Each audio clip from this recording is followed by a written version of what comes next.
दोस्तों Adobe Illustrator के अंदर हमारे पास लेयर्स की एक ऑप्शन मौजूद है। और लेयर्स क्या होती हैं, सबसे पहले इसको देख लेते हैं और फिर उसके बाद में आपको जो है वो लेयर्स इलस्ट्रेटर में जो है वो एक्सप्लोर भी करवाता हूँ। अच्छा, आम तौर पे मेरी एक पर्सनल ऑब्जर्वेशन है कि लोग सीखते हुए सॉफ्टवेयर को लेयर्स से बहुत ज़्यादा घबराते हैं। हालांकि इसकी बिल्कुल भी कोई ऐसी ज़रूरत नहीं है घबराने की। लेयर्स बहुत ही सिंपल सी चीज़ है। देखिए दोस्तों, लेयर्स का सिंपल कॉन्सेप्ट ये है कि ये बेसिकली, जिस तरह अब अगर मैं आपको एग्जांपल दूं कि ये एक लेयर है, मेरा एक हाथ है, ये इसके ऊपर एक और लेयर है और फिर ये एक और लेयर, और इस तरह सो एंड सो ये लेयर्स एक दूसरे के ऊपर चलती जाती हैं। जिस तरह से किसी भी बिल्डिंग की कई सारी मंजिलें होती हैं, तो वो बेसिकली उसकी लेयर्स जो है वो हम उसको कंसिडर कर सकते हैं। तो हम जब आर्ट वर्क क्रिएट करते हैं तो हम उसको लेयर वाइज भी रख सकते हैं और लेयर्स में भी उसको बना सकते हैं। अच्छा, इलस्ट्रेटर और फोटोशॉप में दोनों में लेयर्स मौजूद हैं, लेकिन मैं आपको थोड़ा सा डिफरेंस समझाता जाऊं।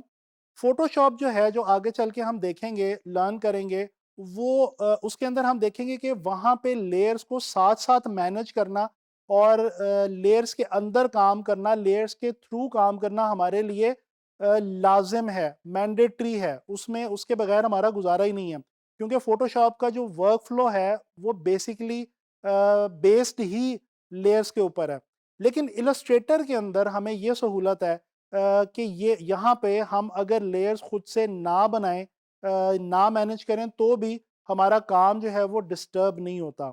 तो चलें अब ये चीज़ें सारी जो हैं वो चल के इलस्ट्रेटर की तरफ देखते हैं और एक्सप्लोर करते हैं। इलस्ट्रेटर में हम लेयर्स को जो है वो लेयर्स पैनल को देखते हैं और एक्सप्लोर करते हैं। अच्छा दोस्तों, इलस्ट्रेटर के अंदर लेयर्स हम दो जगहों से हासिल कर सकते हैं। एक तो ये जो हमारे पास राइट पे मेन्यू आ रहा है, इसमें यहाँ पे नीचे करके ये लेयर्स की एक ऑप्शन अवेलेबल है। इसको जैसे ही मैं क्लिक करता हूँ तो ये आप देख सकते हैं कि लेयर्स का जो एक पैनल है ये मेरे सामने यहाँ पे ओपन हो गया। ठीक है जी। अच्छा, इसी तरह से यहाँ पे विंडो में अगर हम आए, यहाँ पे लेयर्स मौजूद हैं और इसकी शॉर्ट की जो है वो F7 है। और क्योंकि मैंने यहाँ से ये लेयर पैनल ऑलरेडी जो है वो ओपन कर रखा है, इसलिए यहाँ पे ये क्लिक भी आपको लगा हुआ इसके ऊपर नजर आ रहा है। तो आप यहाँ से भी विंडो पैनल में से भी जाके ले सकते हैं और यहाँ से इन मेन्यूज में से भी अपनी जो लेयर है इसको ऑप्ट कर सकते हैं। अच्छा, जैसे कि मैंने आपको बताया, देखें, मैं काम करता हूँ कि मैं इलस्ट्रेटर के अंदर यहाँ पे जनाबी अली मैं कुछ शेप्स, दो तीन डिफरेंट शेप्स जो हैं वो मैं लेता हूँ। अच्छा, यहाँ पे आपने गौर करना है कि देखिए, मैं नई लेयर कोई नहीं मैंने अभी तक ली। मेरे पास एक लेयर ऑलरेडी यहाँ पे अवेलेबल थी, ठीक है, और मैंने कोई न्यू लेयर नहीं ली और मैं काम करता जा रहा हूँ। ठीक है जी। और मैं अभी एक और शेप यहाँ पे ले लेता हूँ, फॉर एग्जांपल दिस। ठीक है जी। और इसका कलर जो है वो मैं कोई सा चेंज कर लेता हूँ। अच्छा, अब ये देखें, एक इंटरेस्टिंग बात, जैसा मैं पहले भी आपको अभी बता चुका हूँ कि इलस्ट्रेटर के अंदर क्या होता है कि यहाँ पे अगर आप न्यू लेयर ना भी लें हर एक नए ऑब्जेक्ट के लिए या नए किसी भी काम के लिए, तो क्या होता है कि आपकी फिर भी हर ऑब्जेक्ट सेपरेटली आपके रीच में होती है या आपके एक्सेस में होती है। अब ये देखें कि यहाँ पे फॉर एग्जांपल मैंने एक ही लेयर के अंदर तीन ऑब्जेक्ट्स जो हैं वो क्रिएट किए। एक स्क्वायर लिया, एक सर्कल लिया और एक यहाँ से ये हेक्सागोन लिया पॉलीगॉन टूल से। अच्छा, ये तीनों मैं अगर अलग अलग जाके इनको पकड़ूं तो ये देखें मैं इनको सेलेक्ट कर सकता हूँ। अच्छा, लिहाजा ये पता चला कि इलस्ट्रेटर में लाजमी नहीं है लेयर में काम करना, लेकिन यस, कई सिचुएशंस के अंदर आपको लेयर पैनल जो है ये काफ़ी ज़्यादा हेल्प कर सकता है और आपको आसानी हो सकती है। मिसाल के तौर पे आप कोई ज़रा डिटेल्ड आर्ट वर्क क्रिएट कर रहे हैं और उसमें आप चीज़ों को थोड़ा सा सेपरेट रखना चाहते हैं और आप चाहते हैं कि आपकी चीज़ें डिफरेंट लेयर्स में रहें और स्टेप बाय स्टेप आप उसको परफॉर्म करें अपने आर्ट वर्क को, तो डेफिनेटली आप लेयर्स में आके काम कर सकते हैं और ये आपको बिल्कुल फ़ायदा देगा। अच्छा, यहाँ पे ये देखें, मैं आपको थोड़ा सा एक्सप्लेन करता चलूँ इस वाले पैनल को। ये देखें, मैंने अभी ये तीन चीज़ें बनाई और आपने नोट किया कि यहाँ पे लिखा हुआ है जी लेयर 1। इस पे मैं अगर डबल क्लिक करूँ तो मैं इस लेयर का नाम जो है वो चेंज कर सकता हूँ। फॉर एग्जांपल मैं इसको लिख देता हूँ जी शेप्स। अच्छा, अब यहाँ पे ये हर शेप का, जो भी मैंने शेप टूल में से शेप लिया, उसका नाम यहाँ पे लिखा हुआ आ रहा है। इवन के उसकी ये शक्ल भी यहाँ पे बनी हुई हमारे पास आ रही है। अच्छा, अगर हम इस लेयर को सिलेक्ट करते हैं तो यहाँ पे देखें नीचे हमारे पास एक और बटन आ रहा है क्रिएट न्यू लेयर का। ठीक है जी। यानी कि हम एक नई लेयर बना के उसके ऊपर मज़ीद कई चीज़ें जो हैं वो भी हम बना सकते हैं। इसके बाद यहाँ पे हमारे पास क्रिएट न्यू सब लेयर की ऑप्शन आ रही है। अच्छा, बेसिकली अभी जब ये देखें मैंने एक लेयर के अंदर रहते हुए 3 ऑब्जेक्ट्स बनाए, 3 सेपरेट ऑब्जेक्ट्स। तो बेसिकली इलस्ट्रेटर ने किया क्या कि इलस्ट्रेटर ने उस एक लेयर के अंदर ही 3 सब लेयर्स खुद से बना दी हैं मेरी आसानी के लिए। और अब अगर इनको जाके मैं यहाँ से ये जो आई वाला बटन एक आपको नज़र आ रहा है, इसको ऑफ करूँ तो ये देखें मैं इन तीनों को सेपरेटली भी डील कर सकता हूँ, क्योंकि ये तीनों 3 डिफरेंट सब लेयर्स हैं, यानी एक लेयर के अंदर मज़ीद लेयर्स बन गई हैं। ठीक है जी। और इसके अलावा अगर मैं इनको ऐसे सिर्फ सिंपली यहाँ से ड्रैग करूँ तो मैं इनको ओवरऑल भी सेलेक्ट कर सकता हूँ। ठीक है जी। तो ये मेरे पास सहूलत यहाँ पे अवेलेबल है। अच्छा, मैं चाहता हूँ कि मैं जी ये फॉर एग्जांपल हम कहते हैं जी कि ये हमारा एक थोड़ा-सा आर्ट वर्क, या चलें अभी ये खैर हमने कुछ बनाया तो नहीं है, लेकिन चलें हम इसको जो भी हमने 3 शेप्स बनाई हैं इनको हम यहीं पे स्टॉप करके हम नई लेयर के अंदर कुछ नई जो शेप्स हैं वो क्रिएट करना चाहते हैं। तो हम फॉर एग्जांपल यहाँ से आके एक सर्कल जो है वो और ले लेते हैं। अभी आप नोट करें कि ये वाला सर्कल मेरा इस नई वाली लेयर के अंदर गया जिसका नाम है लेयर 2। इसको मैं नाम दे देता हूँ जी शेप्स 2 का। अच्छा, एक चीज़ मैं आपको यहाँ पे बताता चलूँ, लोग एक चीज़ से बहुत घबराते हैं और वो है कि जी लेयर्स का नाम रीनेम करना। दोस्तों, लेयर्स को रीनेम करने से फ़ायदा हमारा ही होता है और हमें डिस्टिंग्विश करने में आसानी होती है। हमें ये देखने में आसानी होती है कि हमने कौन सी लेयर के अंदर क्या चीज़ बना के जो है वो रखी थी। और कोशिश करें कि जब नई लेयर्स लें तो उनको रीनेम खुद से कर लें। अब ये देखें जी, ये हमारे पास नई लेयर के अंदर ये अलग से हमारे पास ये ऑब्जेक्ट्स आ गए हैं और ये हमारे पास अलग से एक लेयर के अंदर आ गए हैं। तो हम बेसिकली इन सारे ऑब्जेक्ट्स को ऑन दी होल इकट्ठा भी डील कर सकते हैं इलस्ट्रेटर में। और हम अगर इनको 2 सेपरेट लेयर्स के तौर पे भी अगर डील करना चाहें, कोई भी अमल इनके साथ करना चाहें, तो वो हम अलग-अलग भी कर सकते हैं। ये अलग-अलग लेयर्स में हमारे पास यहाँ पे मौजूद हैं। ये आप देख सकते हैं कि ये यानी यहाँ से आके अगर मैं ऑफ करूँ तो ये देखें इस लेयर में जो मेरी 2 शेप्स हैं ये ऑफ हो गई हैं। इसी तरह से ये मैं आपको पहले ही करके दिखा चुका हूँ ऑफ। ठीक है जी। तो ये हमारे पास एक सहूलत यहाँ पे आ जाती है। अच्छा, फॉर एग्जांपल अगर मैं इस लेयर को डिलीट करना चाहूँ तो यहाँ पे ये मेरे पास डिलीट सिलेक्शन का बटन है। मैं इसको डिलीट करूँगा तो ये मेरे से पूछेगा कि do you want to delete this layer? Yes करूँगा तो ये देखें वो जो नई लेयर बनाई थी और उसके अंदर जो हमने ऑब्जेक्ट्स लिए थे वो डिलीट हो चुके हैं इस वक़्त। ठीक है जी। अच्छा, यहाँ पे देखते हैं कुछ और ऑप्शंस हमारे पास जो अवेलेबल हैं। ज़रा इस फ्लाई आउट बटन पे जाते हैं और इस पे क्लिक करते हैं। ये देखें एक तो न्यू लेयर की ऑप्शन आ रही है।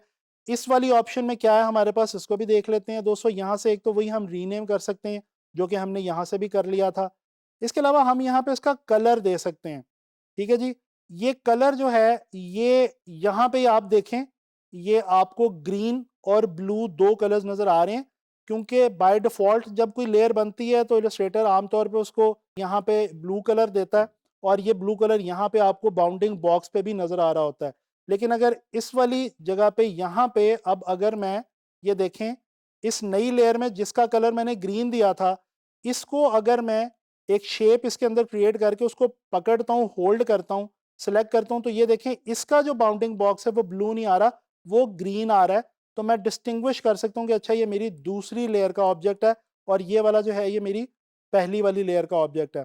तो ये हम यहाँ से इसको जो है वो इनके लेयर्स जो हैं वो भी लेयर्स के कलर्स जो हैं वो भी हम डील कर सकते हैं, देख सकते हैं। अच्छा जी, इस फ्लाई आउट बटन के अंदर देख लेते हैं जी हमारे पास कुछ और ऑप्शंस भी हैं। अच्छा, यहाँ पे हमारे पास मेक क्लिपिंग मास्क लिखा हुआ आ रहा है और यहाँ पे भी हमारे पास क्लिपिंग मास्क की ऑप्शन मौजूद है। चलें ज़रा कुछ ऑब्जेक्ट्स जल्दी से लेते हैं और क्लिप मास्क देखते हैं कि यहाँ पे हम अगर क्लिप मास्क लगाएं तो उसका हमें क्या बेनिफिट होगा और इसमें बेसिकली हमें ये क्लिपिंग मास्क की जो ऑप्शन है ये क्यों दी गई है।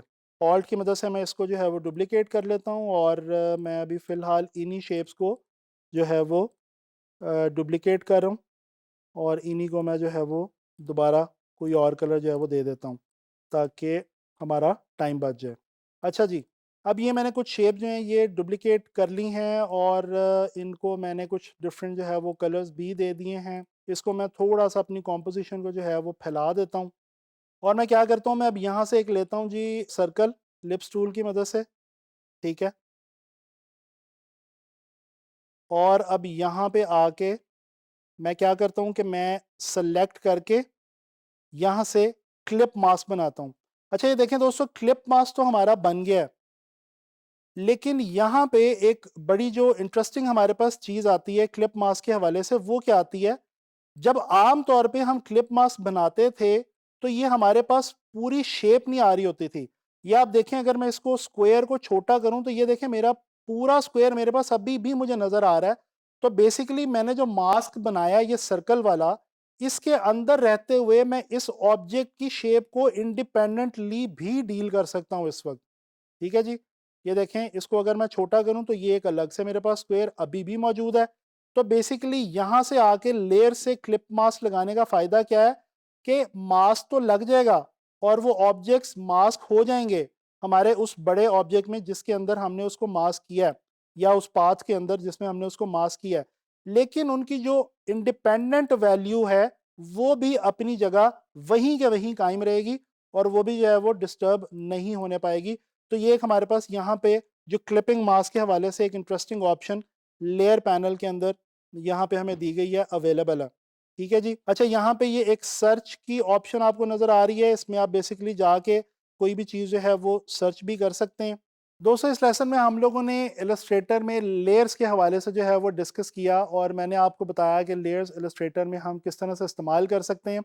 अच्छा यहाँ पे मैं उम्मीद करता हूँ लेयर्स की तो आपको समझ आ ही गई है।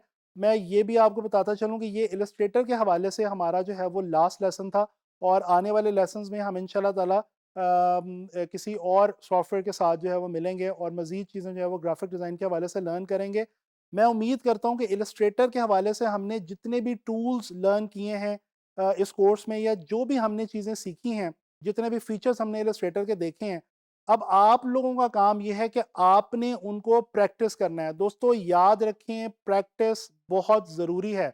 अगर आप प्रैक्टिस नहीं करेंगे तो अभी आपको समझ तो आ गई है, लेकिन वो चीज़ आपके साथ आगे कैरी ऑन नहीं होगी और आप उसके थ्रू मज़ीद इंटरेस्टिंग आर्ट वर्क्स नहीं बना पाएंगे। तो मेरी आप लोगों से ये रिक्वेस्ट है कि इन तमाम चीज़ों को जो हमने इलस्ट्रेटर में लर्न की हैं, आप लोगों ने प्रैक्टिस करना है, और ज़्यादा से ज़्यादा इलस्ट्रेटर के हवाले से आपने चीज़ें जो है वो सीखनी है। मैं उम्मीद करता हूँ कि इन लेसन्स का आपको फ़ायदा होगा, और आने वाले लेसन्स में भी इंशाल्लाह ताला हम इसी तरह की बहुत इंटरेस्टिंग चीज़ें ग्राफिक डिज़ाइन के हवाले से सीखते रहेंगे। तो इंशाल्लाह ताला मुलाकात होती है नेक्स्ट लेसन में।